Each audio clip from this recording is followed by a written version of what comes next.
Hi, and welcome to this look at an applied sulfate 4 redox titration, including an unusual unit conversion. So let's take the question first of all. It talks about sodium sulfite 4, or sometimes called sulfate 4, where the sulfur is in the +4 oxidation state. And this is used as a preservative in some foods, commonly meat. So it says food safety legislation allows a maximum of 850 milligrams of sodium sulfite 4 per kilogram of burger meat. So it talks about 3 steps that a chemist takes to determine the amount of that compound in a sample of burger meat using a manganate 7 titration, and you've got the equation right at the bottom. So when you've got these stepwise descriptions, you always start where you've got the information about the titer. So we know the volume, and we now also know the concentration. So you can use V times C to work out the moles of manganate 7. Now if you look in the equation, you can see there's a mole ratio of 2 to 5 between manganate 7 and sulfite 4. And that will allow us to work backwards through and work out how much sulfite 4 is in the sample of burger meat.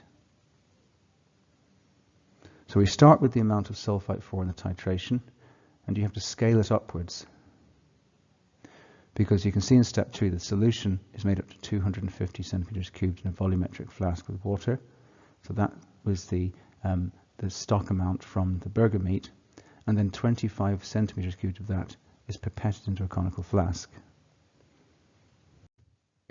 So it's always useful to have a think about visualizing the titration process before you start. So if we take our burger meat and we assume that some sulfite 4 has been extracted from that, that's going to be step 1. Then what happens is that's put into a volumetric flask made up to 250 centimeters cubed, 25 centimeters cubed of which is then titrated.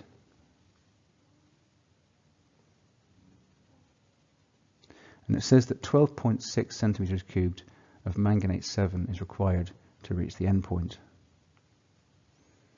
So I've just labelled our quantities there in the sequence. So you could maybe do a sketch, take a couple of minutes to do that, and it'll really be quite helpful to make you think about what's going on at what stage. So now we've had to think about what's happening, we can lay out our calculation. So as always, you'd start with the equation and what you have enough information to work out the moles for. So I'd suggest maybe the data moles equation moles answer technique, which I'll take you through now. So the information we have for manganate 7 is 12.60 centimeters cubed and 0.01 moles per decimeter cubed. And the sulfite 4 is 25 centimeters cubed. There's only the volume for that. There's not enough information to work out the moles yet. So what we do is work out the moles of the MnO4 minus, which is 1.26 times 10 to the minus 4. So from the equation, like we said, it's a 2 to 5 ratio. So you can work out the number of moles of sulfite 4 by multiplying the number of moles of manganate 7 by 5 over 2. So that gives us 3.15 times 10 to the minus 4 moles. Now that's the number of moles of sulfate 4 in the 25 centimeter cubed sample. You've got to scale that back up, like we mentioned earlier, to find out the number of moles in the original. So the original is 10 times that volume, 250. So the quantity will be 10 times as well. So now you work out the mass of sodium sulfate 4 in grams that is present in the original sample. So multiplying 3.15 times 10 to the minus 3 times 126.1 grams per mole, which is the molar mass of sodium sulfate 4, you get 0.397215 grams. And now we can check that against our food safety legislation. So in 525 grams of burger meat, there's 0.525 kilograms. Now I'm converting to kilograms because at the very top it says food safety legislation allows a maximum of 850 milligrams per kilogram. So I want to work out how many milligrams I've got per kilogram of burger meat. So in my mass of sodium sulfite 4, there's 397.25 milligrams, because all I did is multiply the grams by 1,000 to work out the milligrams, because there's 1,000 milligrams in 1 gram, obviously. The next thing to do is to factor in the fact that there's, in 1 kilogram of the burger meat, there's 397.215 divided by 0.525. So I have to scale that up. That gives me 756.6 milligrams. Now luckily, that means the burger meat is safe. There's less than the maximum amount of Na2SO3, so it's at safe levels, so you can eat it.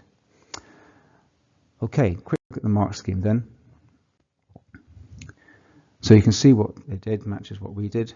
You work out the number of moles of MnO4- in the titration, and then the number of moles of SO3 2- in the titration scaled up. So 3.15 times 10 to the minus 4 multiplied by 10. And then you just work out the mass of Na2SO3 in 525 grams of meat, and then the mass in 1 kilogram of meat, and then check that in milligrams against the levels required, and it can't be over 850, so therefore this is safe. So you need to say for the final mark, not just the 756.6 milligrams, but comment on whether it's less than or above the maximum permitted level. Okay, thanks for listening. Until next time, see you soon.